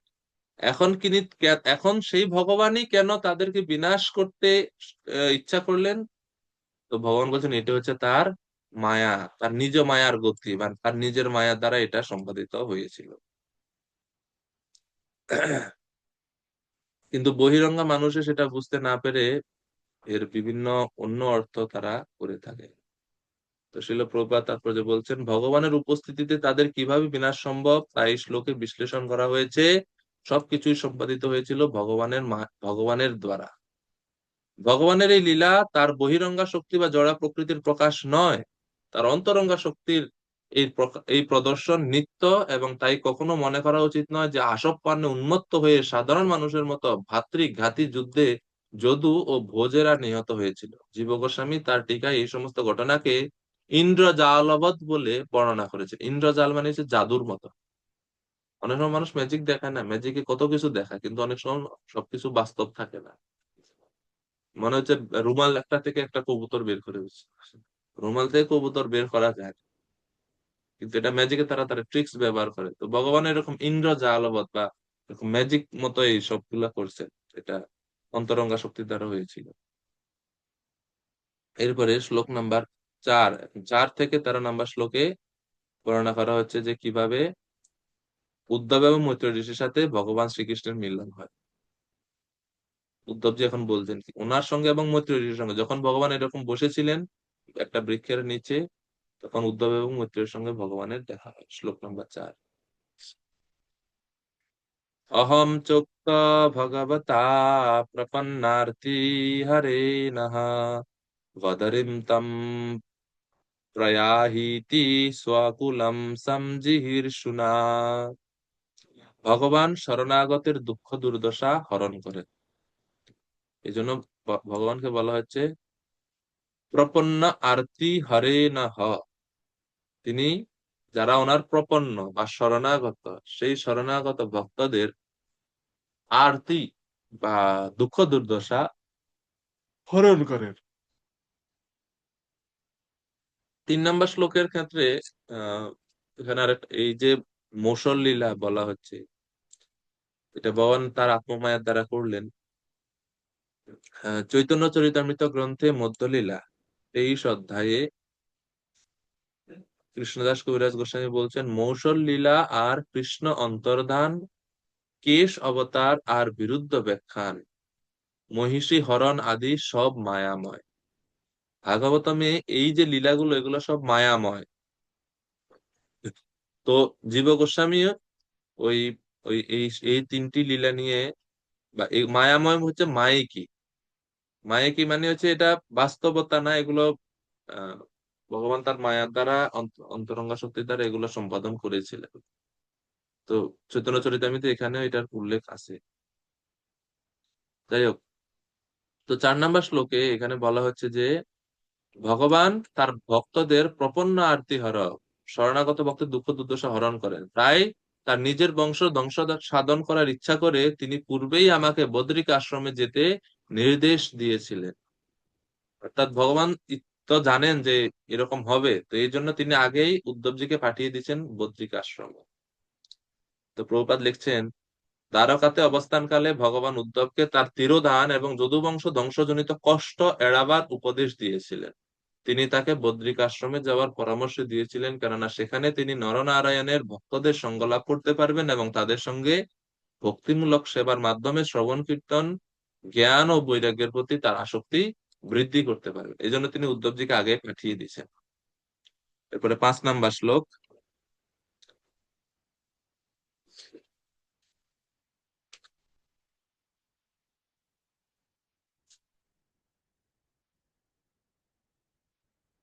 তথাপি তদভিপ্রেতম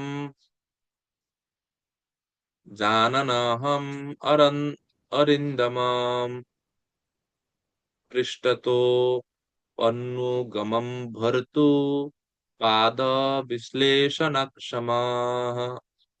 হে শত্রু দমনকারী বিদুর, তার যদুবংশ ধ্বংসের অভিপ্রায় অবগত হওয়া সত্ত্বেও প্রভুর শ্রী পাদপদ্ম দর্শন বিচ্ছেদের দুঃখ সহনে অসমর্থ হয়ে আমি তার অনুগমন করেছিলাম। তো যদিও কৃষ্ণের অভিপ্রেত বা কৃষ্ণের ইচ্ছা ছিল, তৎ অভিপ্রেতম মানে কৃষ্ণের ইচ্ছা ছিল তুমি বদ্রিকাশ্রমে গমন করো, কিন্তু এরকম বললেও আমি প্রভুকে ত্যাগ করতে পারিনি। মানে উদ্ধবজি বলছেন যে আমি আমার প্রভুকে ত্যাগ করতে পারবো না, এই অভিপ্রায়, মানে উনি যেতে চাননি। অর্থাৎ তিনি যদিও জানতেন যে এই কুল হরণ হবে বা যদুবংশ ধ্বংস হবে, তারপরেও তিনি ভগবানেরই অনুগমন করেছিলেন। 6 নম্বর শ্লোক।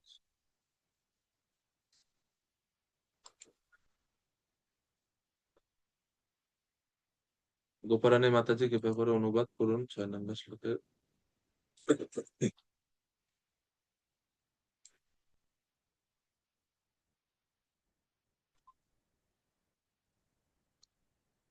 হ্যাঁ, ঠিক হরে আছে। কৃষ্ণ, প্রণাম প্রভু।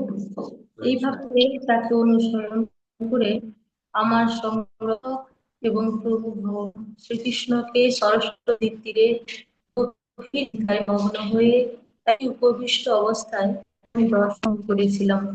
যদিও তিনি লক্ষ্মী দেবের স্বরূপ, তবুও নিরাশ্রয় ভাবে সেখানে বিরাজ করেছিলেন।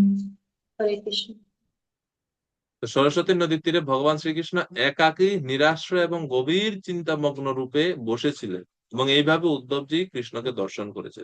কিভাবে কৃষ্ণকে তিনি বসা ছিলেন, দর্শন করলেন, তাই এই শ্লোকে বলা হচ্ছে যে শ্রীনিকেতনম সরস্বত্যাম কৃত কেতম অকেতনম। যদিও ভগবান হচ্ছে শ্রীনিকেতন, কিন্তু আজকে তিনি অকেতনম, মানে অনাশ্রয়, কোনো আশ্রয় নাই। কেতন বলতে আশ্রয়, যার কোনো আশ্রয় নাই, যার কোনো আশ্রয় নাই সেই শ্রীকৃষ্ণ।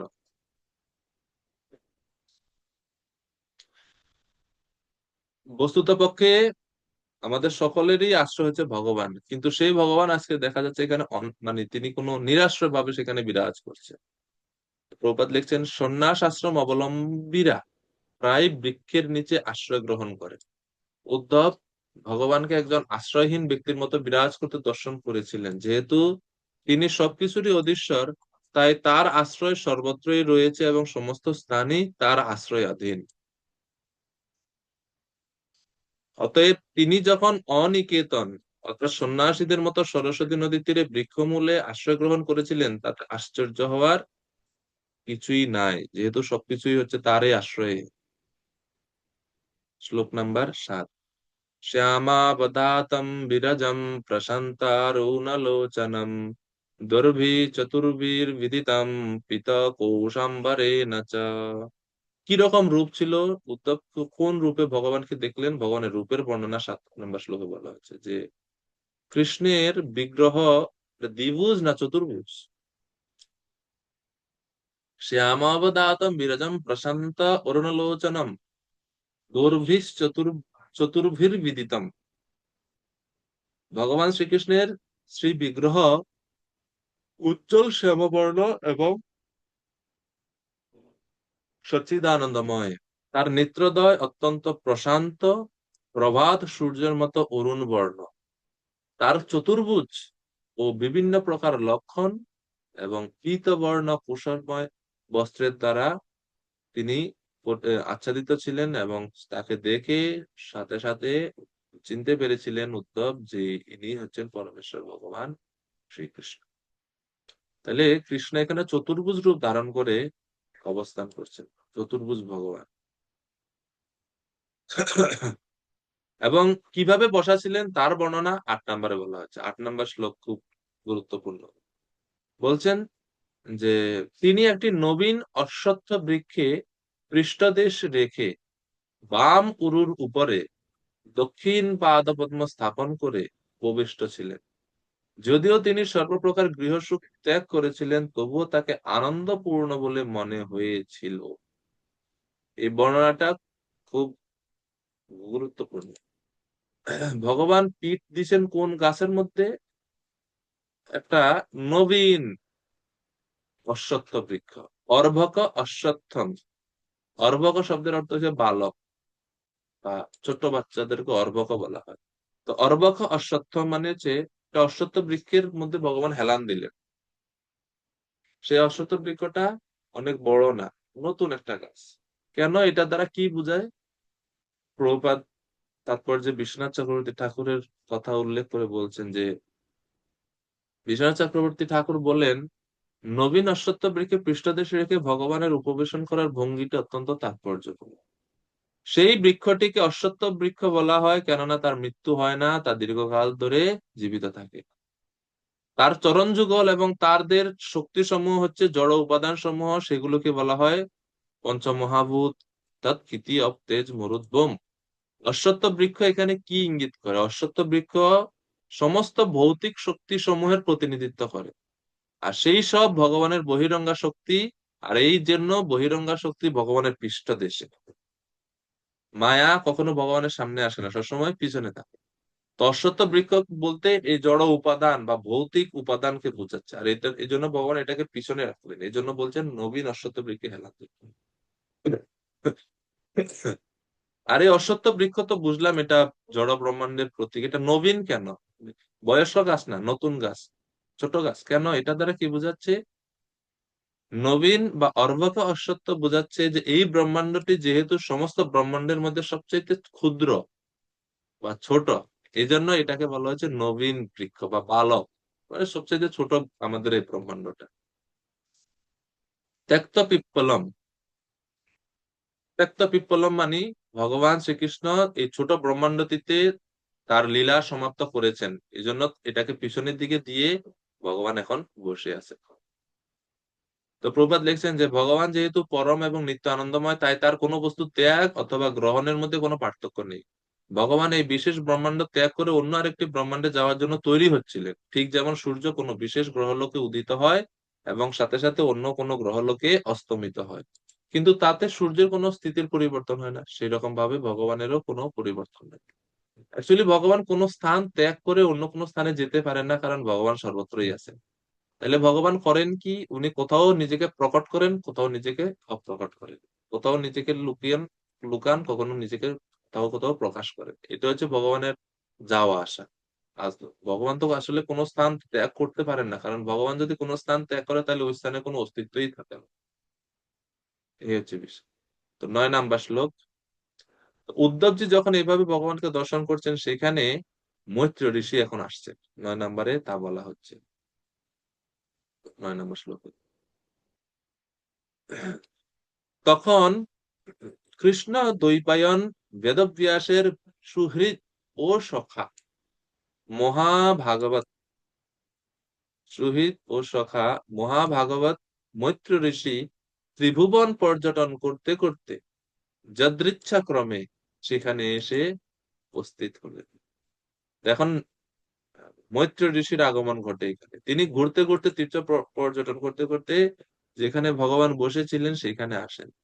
আর ওনার বৈশিষ্ট্য বলা হচ্ছে এখানে দ্বৈপায়না সুহৃদ। উনি হচ্ছেন ব্যাসদেবের, কৃষ্ণ দ্বৈপায়ন ব্যাসদেব নিজ গুরুপুত্র বলে সুহৃদ, মানে ব্যাসদেবের গুরুপুত্র বলে মৈত্র ঋষি হচ্ছেন তার সুহৃদ এবং সখা। মৈত্রেয় মহামুনি পরাশরের শিষ্য, পরাশর মুনির শিষ্য, এই জন্য দুইজনে তারা সুহৃদ, বন্ধু ছিলেন। আর যদৃচ্ছয়া শব্দ ইঙ্গিত করে যে অকস্মাৎ, হঠাৎ করে তিনি সেখানে আহ ইচ্ছাক্রমে ঘুরতে ঘুরতে ঘুরতে ঘুরতে সেখানে হঠাৎ করে উনি এসে উপস্থিত হলেন। প্রভুপাদ তাৎপর্য বলছেন মৈত্রেয় হচ্ছে পরাশর মুনির শিষ্য, ব্যাসদেব হচ্ছেন পরাশর মুনির পুত্র। তো শিষ্যকেও পুত্রের মতোই জ্ঞান করা হয়। এই জন্য ব্যাসদেব এবং মৈত্রেয় তারা ছিলেন পরস্পর। এর থেকে বুঝতে পারি আমরা মৈত্র ঋষির পদ বা স্থিতিটা, বা উনি কোনো সাধারণ কেউ ছিলেন না, তিনি অনেক উন্নত একজন ভক্ত ছিলেন। আর সৌভাগ্যক্রমে মৈত্রেয় তখন সেখানে এসে উপস্থিত হয়েছিলেন যেখানে কৃষ্ণ বিশ্রাম করছিলেন। এটা কোনো সাধারণ ঘটনা নয়। মৈত্রেয় ছিলেন একজন মহান ঋষি এবং একজন বিদ্বান দার্শনিক, কিন্তু একটা দোষ ছিল। দোষ হচ্ছে তিনি ভগবানের শুদ্ধ ভক্ত ছিলেন। তাই সেই সময় ভগবানের সঙ্গে তার সাক্ষাৎ হয়েছিল তার অজ্ঞাত সুকৃতির বলে। মৈত্র ঋষি যে সেখানে এসে হাঁটতে হাঁটতে ঠিক ওইখানে আসতেন, উনি কিন্তু আগে থেকে জানতেন না ভগবান এখানে আছেন বা উদ্ধব আছে এখানে। তো এটা হয়েছে ওনার অজ্ঞাত সুকৃতির বলে ওনার সঙ্গে ভগবানের সাক্ষাৎ হয়েছিল। কারণ প্রথমে মৈত্র ঋষি শুদ্ধ ভক্ত ছিলেন না, পরে তিনি শুদ্ধ ভক্তে পরিণত হন। তো শুদ্ধ ভক্তরা সর্বদাই শুদ্ধ ভক্তিতে যুক্ত থাকেন এবং তাই ভগবানের সঙ্গে তাদের সাক্ষাৎ স্বাভাবিক। কিন্তু যারা সেই স্তরে উন্নীত না হওয়া সত্ত্বেও ভগবানের সাক্ষাৎকার লাভ করেন, তখন বুঝতে হবে তা অজ্ঞাত সুকৃতি বা নিজের অজান্তে ভগবত ভক্তি সম্পাদনের ফল। তো তখন মৈত্র ঋষি এভাবে যখন আসেন, এরপরে কি হলো, যখন মৈত্রী আসেন, ভগবান মৈত্র ঋষির দিকে এত বেশি তাকাননি, মনোযোগ দেননি, তিনি উদ্ধবের দিকে মনোযোগী ছিলেন। এটার বর্ণনা 10 থেকে 13 নম্বর শ্লোকে এখন বর্ণনা করা হবে। মানে ভগবান উদ্ধবজির সঙ্গে কথা বলছিলেন, মৈত্রজার সামনে সাইডে বসা ছিল।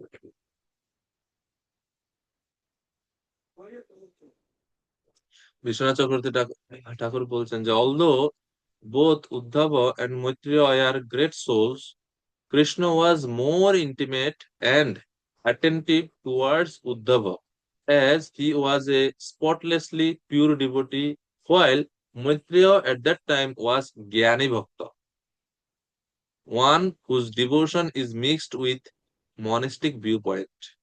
অর্থাৎ ভগবান কেন মৈত্র ঋষির প্রতি এত মনোযোগ না দিয়ে উদ্ধবজির প্রতি মনোযোগ এবং স্নেহ প্রদর্শন করছিলেন? কারণ উদ্ধবজি হচ্ছে নিষ্কলুষ শুদ্ধ ভক্ত, পিওর ডিভোটি, শুদ্ধ ভক্ত। আর মৈত্র ঋষি ঠিক ওই সময় যখন আসেন তখন তিনি ছিলেন জ্ঞানী ভক্ত। উনিও ভক্ত ছিলেন, কিন্তু ওনার ভক্তিটা জ্ঞান মিশ্রিত ছিল। শুদ্ধ ভক্তি ছিল না, এই কারণে ভগবান অত অত বেশি দৃষ্টি দেননি। তো শ্লোক নাম্বার 10,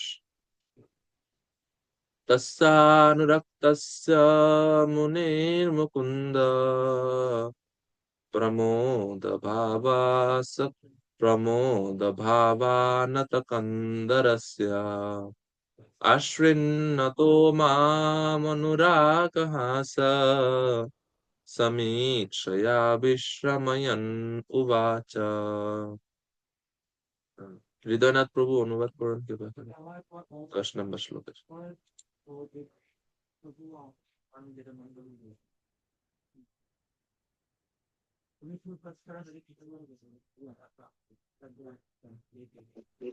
হরে কৃষ্ণ প্রভু, দণ্ডবোধ। প্রভু মন্দিরে আছি তো, ওই যে গ্রন্থ ভাষা। দীপ্তিময়ী মাতা।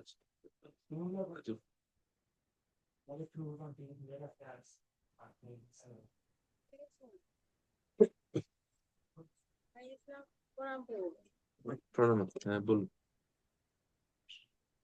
শ্রী ভগবানের প্রতি অত্যন্ত অনুরক্ত মৈত্রেয় মুনি প্রসন্ন চিত্তে ভগবানের কথা শ্রবণ করেছিলেন।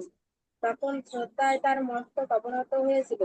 ভগবত কথা শ্রবণপরায়ণ সেই মুনির সম্মুখে ভগবান মুকুন্দ অনুরাগ ও হাস্যযুক্ত দৃষ্টি দ্বারা আমার শান্তি অবনোদন করে বলতে লাগলেন। তো শ্রদ্ধাবনত মস্তক ও প্রসন্ন চিত্তে মৈত্রেয় মুনি ভগবানের কথা শ্রবণ করছে। যদিও ভগবান কথাগুলো বলছে উদ্ধবজিকে, কিন্তু সমস্ত কথা শ্রবণ করলেন কে? মৈত্র ঋষিও। ভাবটা কি ছিল? শ্রদ্ধাবনত নতমস্তক, আনত কন্দর। আনত কন্দর মানে ভগবানের প্রতি শ্রদ্ধায় তার মস্তক অবনত, এরকম হাত জোড় করে মাথা নিচু করে তিনি সমস্ত কথা মনোযোগ দিয়ে শুনছেন।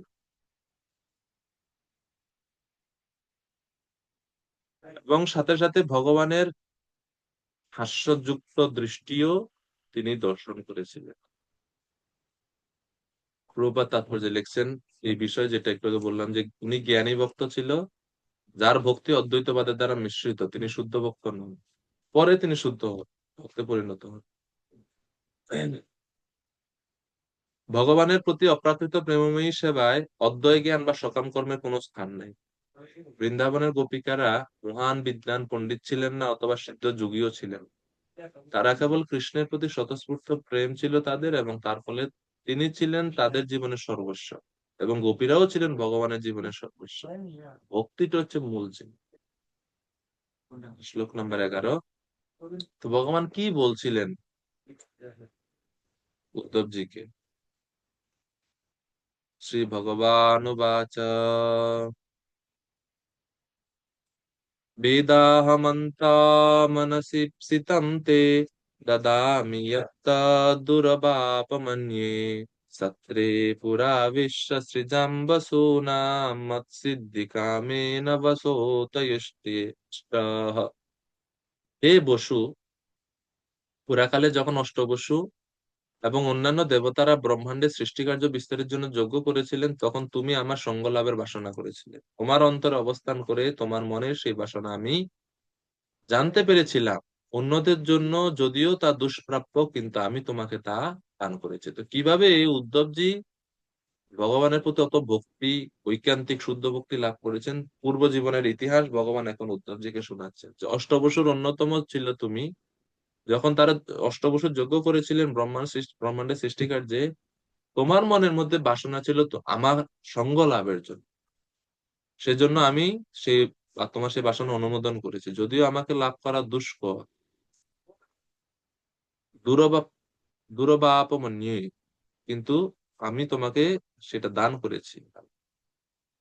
তো প্রভুপাদ লিখছেন উদ্ধব হচ্ছেন ভগবানের একজন নিত্য পার্ষদ, এবং উদ্ধবের এক অংশ হচ্ছে পুরাকালে অষ্টবসুদের একজন।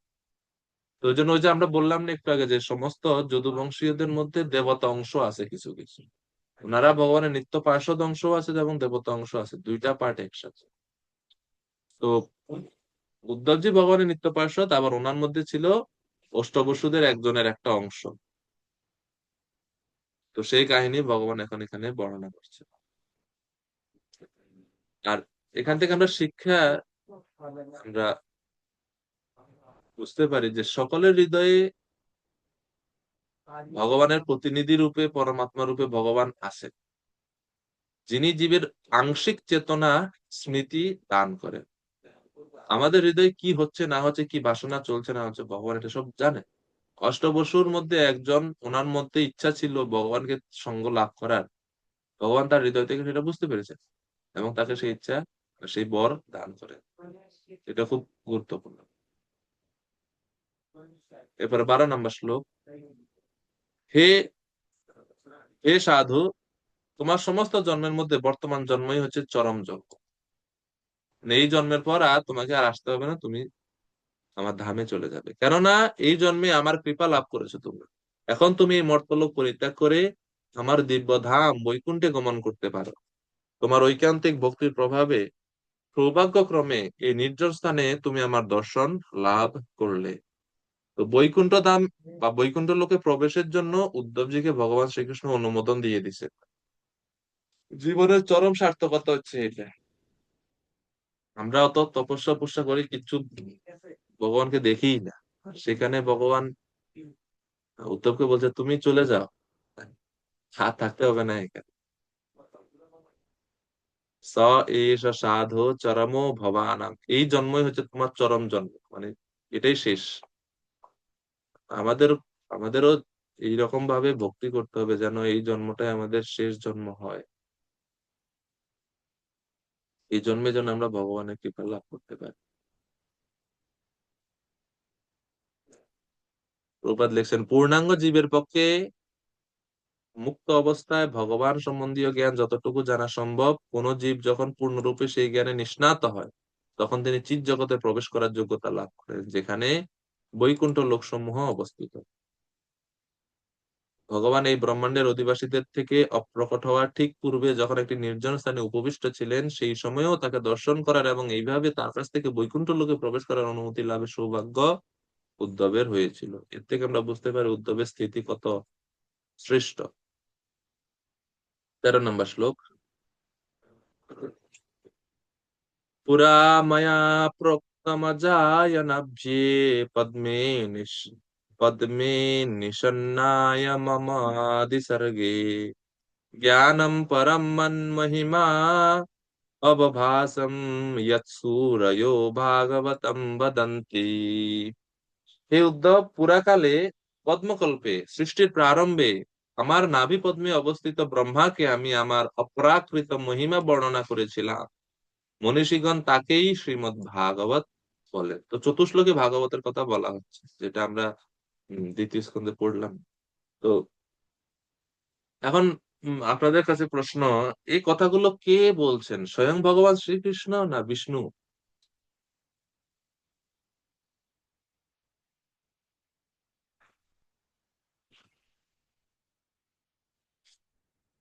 বলুন।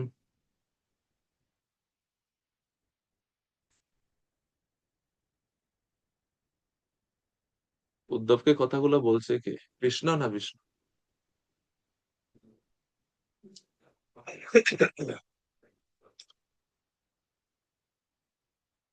ব্রজদান প্রভু।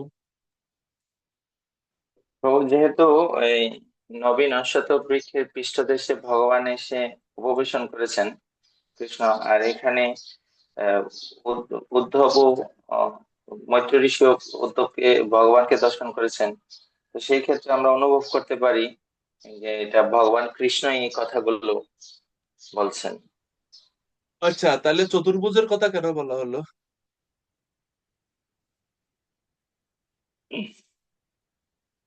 ওই বর্ণনাতে ছিল না যে তিনি চতুর্ভুজ রূপ এবং পীতবর্ণ বসন পরিচিত? চতুর্ভুজ তো কৃষ্ণের। আচ্ছা, এখন দ্বিতীয় প্রশ্ন। আহ, যখন ব্রহ্মাজি তার নাভি থেকে প্রকটিত হয়, তিনি তার উৎস সম্বন্ধে বুঝতে পারছেন না, তখন তপস্যা করেন, তপস্যা করে ভগবানকে দেখেন, সে ভগবান তাকে চতুশ্লোকী জ্ঞান প্রদান করেন। এটা কে দিছেন? কার নাভি থেকে ওনার উৎপত্তি হয়েছিল ব্রহ্মাজির? ভগবান বিষ্ণুর নাভি থেকে তাহলে এর মানে চতুশ্লোকী ব্রহ্মার উৎপত্তি হয়েছে। ভাগবতটা আসলে কে দিয়েছিলেন ব্রহ্মাজিকে, মানে কোন রূপে সেই ভগবান ক্ষেত্রে দিয়েছিলেন? তো সেই ক্ষেত্রে তো চতুর্ভুজি ভগবান বিষ্ণু দিয়েছেন। বিষ্ণু ভগবান দিয়েছেন। তো ওইটাই এখানে, ওই ওই জিনিসটাই এখানে বলা হচ্ছে যে এখানে যে আছেন উনি ভগবান বিষ্ণু, বিষ্ণু রূপে তিনি এখন এই কথাগুলো বলছেন। তো ঠিক আছে।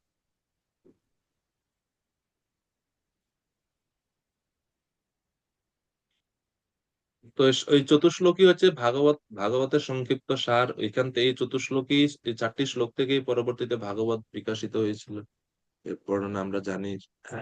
প্রভুপাদ লিখছেন, সংক্ষিপ্ত রূপে যে শ্রীমদ্ ভাগবত তিনি ব্রহ্মাকে প্রদান করেছিলেন, তার উদ্দেশ্য ছিল তার স্বরূপ প্রকাশ করা। দ্বিতীয় স্কন্ধে বর্ণিত সেই 4টি শ্লোকের নির্বিশেষ বিশ্লেষণ এখানে নিরস্ত হয়েছে। মানে অনেকে বলে এটা যে ভগবানের নির্বিশেষ বর্ণনা সেখানে কিন্তু প্রকৃতপক্ষে তা ঠিক নয়। ভগবানের সবিশেষত্ব এই চতুশ্লোকের মধ্যে রয়েছে।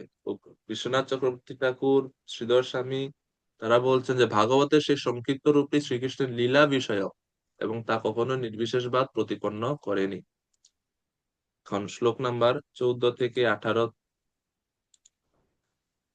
বর্ণনা করা হবে কিভাবে ভারাক্রান্ত উদ্ধবের ভগবানের প্রতি প্রার্থনা নিবেদন এবং তার মহিমা। উদ্ধবজি ভগবানের কাছে প্রার্থনা নিবেদন করছেন। আমরা সামনের ক্লাস এটা 14 থেকে গুরুত্বপূর্ণ সেকশন, সুন্দর সুন্দর শ্লোক আছে এখানে। তো আজকে আমরা 13 নম্বর শ্লোক পর্যন্তই রাখি।